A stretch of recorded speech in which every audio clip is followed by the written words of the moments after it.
The 13th of May 1940, Sedan, France. Mist drifts over the Meuse as German panzers surge across the river. Dive bombers scream overhead. French lines crumble in hours. By June 22, France had surrendered, split between Nazi occupation and the Vichy regime. Among the captured are tens of thousands of colonial soldiers, tirailleurs from Senegal and West Africa, Moroccan goumiers, Algerian sharpshooters, even men from Indochina. They crossed oceans to defend a country that rarely granted them equality. Now they face an enemy that sees them as untermenschen subhuman.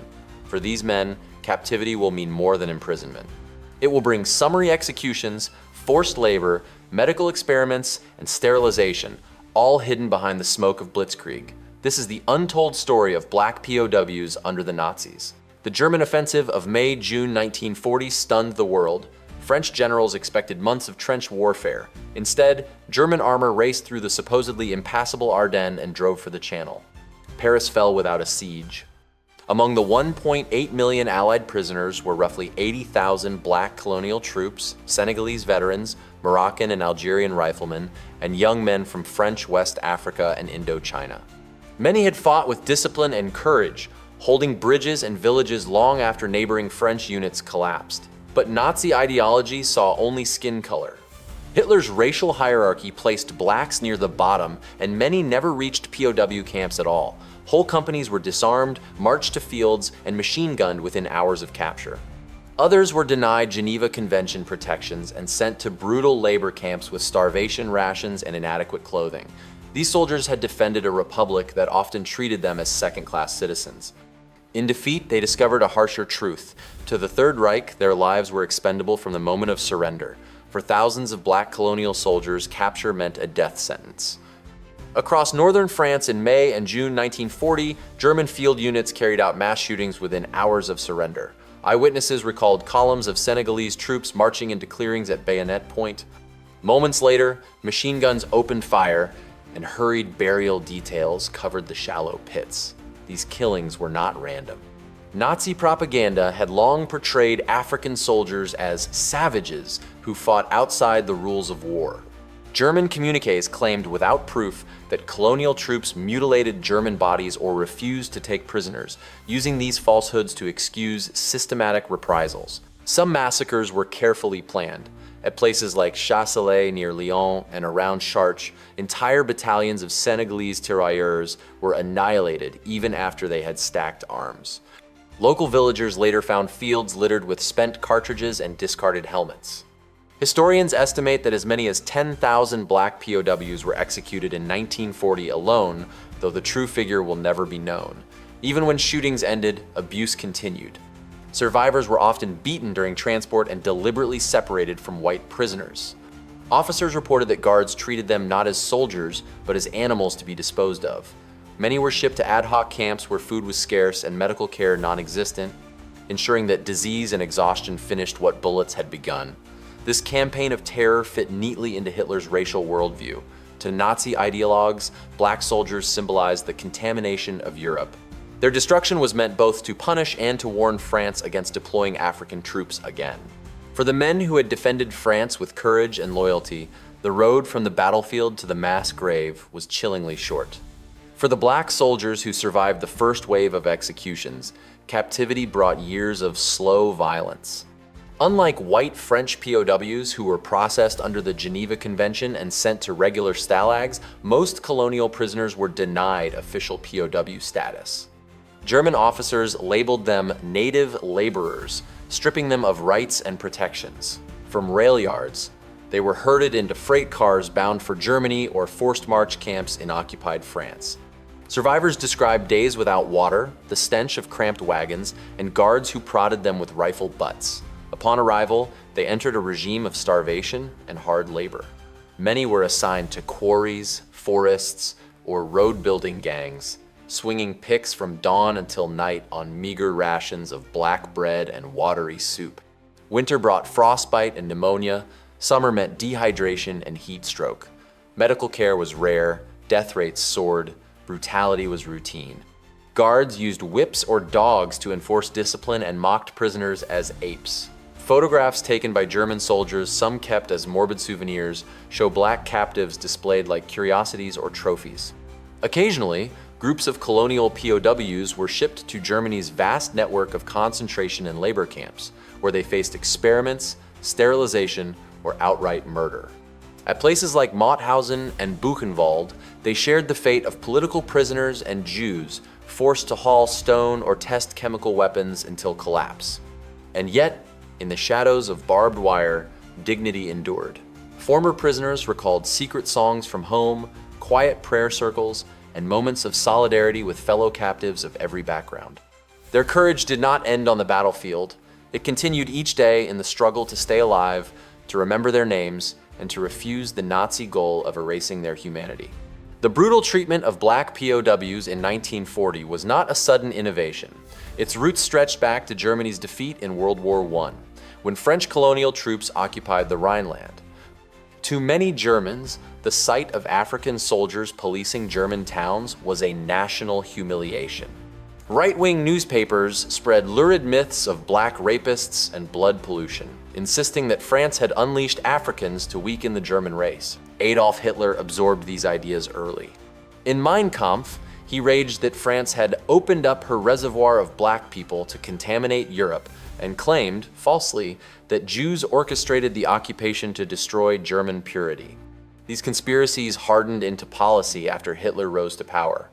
When German forces re-entered the Rhineland in 1936, Nazi officials identified around 800 mixed-race children, cruelly nicknamed Rhineland bastards. Under secret orders, youth welfare offices and doctors began a program of compulsory sterilization.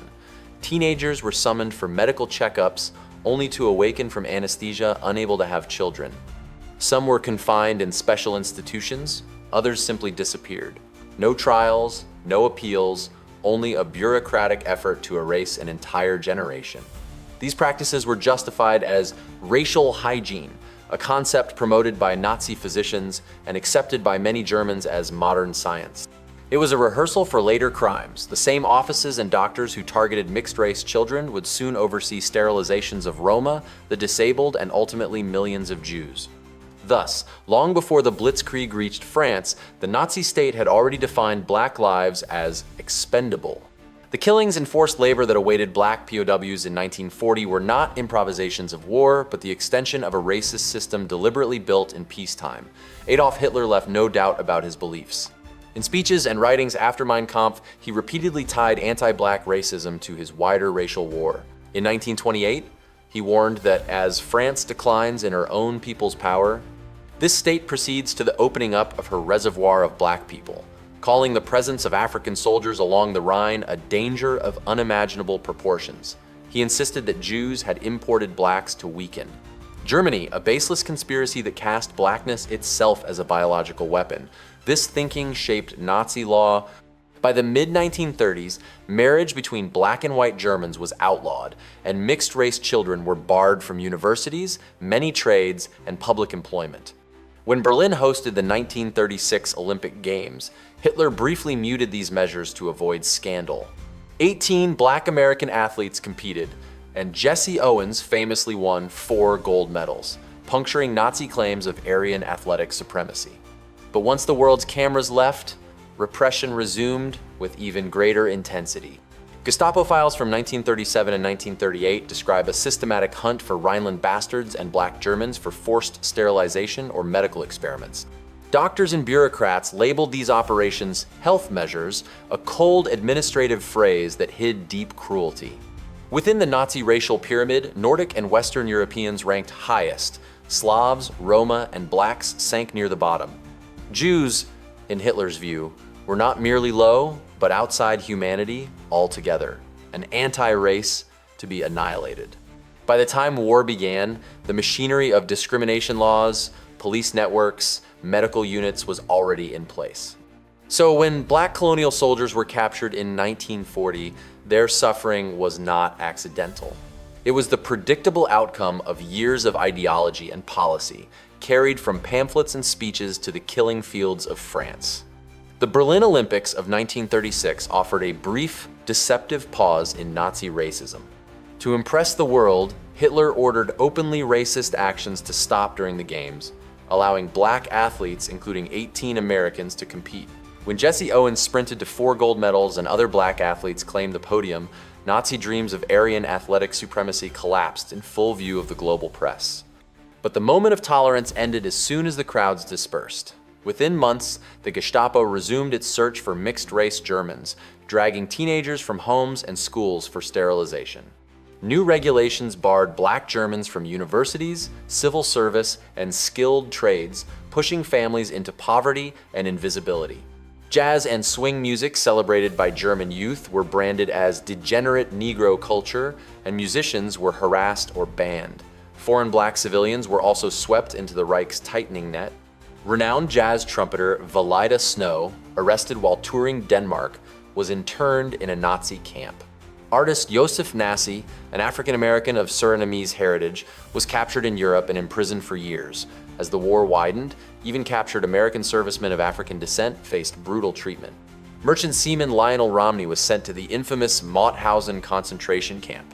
U.S. Army Air Force pilot Lieutenant Darwin Nichols endured starvation and beatings in a Gestapo prison.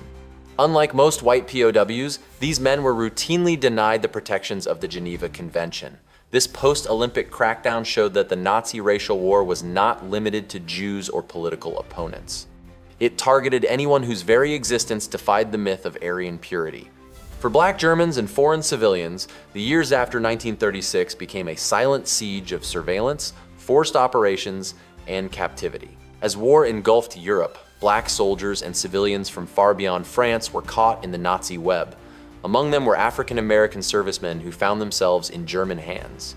Captured U.S. merchant seaman Lionel Romney was shipped to the notorious Mauthausen concentration camp, where inmates labored in stone quarries until collapse. Army Air Force pilot Lieutenant Darwin Nichols suffered brutal beatings and starvation in a Gestapo prison, denied the Geneva protections that shielded most white American POWs. For colonial troops from Africa and Asia, conditions were equally grim. Those not executed outright were packed into makeshift labor camps in Germany or occupied territories. Survivors described days of crushing work, road building, forest clearing, quarrying on rations barely enough for survival. Frostbite and disease spread unchecked. Medical care was almost non-existent. Guards mocked prisoners as monkeys, posed for photographs beside them as curiosities, and punished defiance with whips and dogs. Some prisoners were secretly transferred to concentration camps such as Buchenwald or Neuengamme, where they became subjects for medical experiments or sterilization. Jazz-loving SS officers sometimes forced them to play swing music, a cruel paradox in a system that denounced black culture as degenerate. Yet amid barbed wire and hunger, courage endured. Men shared hidden songs from home, prayed together, and quietly resisted by teaching each other their languages and histories. Tiny acts of survival that affirmed their humanity.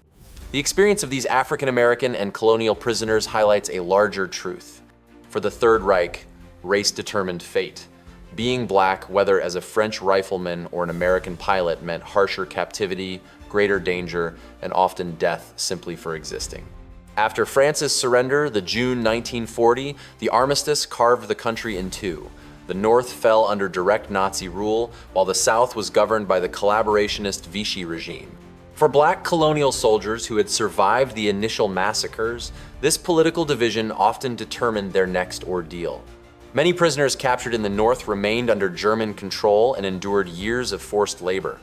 Others, seized in areas later handed to Vichy, were transferred to colonial garrisons abroad in North Africa, the Middle East, and the Caribbean, where they were ordered to defend Vichy interests against Britain and the Free French.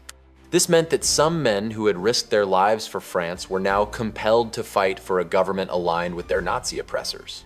Conditions in Vichy-run camps were only marginally better than in German stalags. Food shortages, harsh discipline, and racial segregation persisted. Letters home were censored, and escape attempts met with swift retribution. Many soldiers felt doubly betrayed. First by the swift collapse of France, then by a colonial administration willing to trade their freedom for political convenience. By 1943, the tide began to turn. As Allied victories mounted, Charles de Gaulle's Free French forces regained influence and began reclaiming colonial troops. Thousands of these men, hardened by captivity and loss, chose to fight again, this time to liberate the very nation that had failed them. Senegalese tirailleurs and Moroccan goumiers would storm beaches in Italy and southern France, playing a crucial role in Europe's liberation. Their perseverance was remarkable. Despite years of abuse and abandonment, these soldiers returned to battle, carrying the memory of fallen comrades and proving that their loyalty to freedom outlasted France's betrayal. When the war ended in 1945, the toll on France was staggering: 40,000 to 120,000 military dead, along with countless civilians. Yet the fate of the tens of thousands of black colonial soldiers who fought and suffered often went unrecorded. Historians estimate that at least 10,000 were executed or died from neglect in captivity, though the true figure may be far higher. Mass graves across northern France and Germany still hold remains that have never been identified. For decades, their stories were largely invisible. France, eager to rebuild and maintain colonial control, downplayed the sacrifices of African troops. Official histories focused on the Free French Resistance and metropolitan heroes. Meanwhile, Nazi records were destroyed or scattered, making precise numbers impossible. Yet memory endured. Families in Senegal, Mali, Morocco, and Algeria passed down oral histories of fathers and uncles who left to defend a distant republic and never returned. In villages along the Meuse and Loire, older residents quietly tended graves or erected small plaques where massacres occurred. Only in recent decades have governments begun to formally honor these men, creating memorials in places like Chasselet and recognizing their role in Europe's liberation. The legacy of these soldiers reaches beyond remembrance. Their experiences of courage and betrayal fueled post-war independence movements across Africa and the Caribbean. Veterans who survived Nazi camps became early voices demanding equality and decolonization, arguing that a nation saved by African blood could not deny African freedom. By rescuing their stories from obscurity, historians and descendants ensure that these men are no longer the forgotten soldiers. Their sacrifice stands as a testament to both the brutality of racism and the enduring strength of those who fought for a freedom they were long denied. The ordeal of black prisoners of war under the Nazis reveals a hidden front of World War II, a war fought not only with tanks and planes, but with ideology that sought to rank human worth by color. From forced sterilizations in the 1930s to roadside massacres in 1940 and years of starvation and slave labor, these men endured a campaign designed to erase them from history. Yet their courage defied that aim. They stood firm in combat, shielded one another in camps, and when freed, many rejoined the fight to liberate Europe. Their perseverance echoed long after 1945, inspiring anti-colonial movements and civil rights struggles that reshaped the modern world. Today, memorials in France, Senegal, and Morocco begin to tell their story, but recognition still lags behind sacrifice. Many families never learned where their fathers or grandfathers were buried. Archival gaps remain. Some graves are unmarked, and thousands of names are missing from official rolls. Remembering them is not simply an act of historical justice, it is a reminder that racism and dehumanization can thrive when unchallenged. As we reflect on their journey from the fog-shrouded Meuse crossings to the frozen barracks of German labor camps, we confront a larger truth.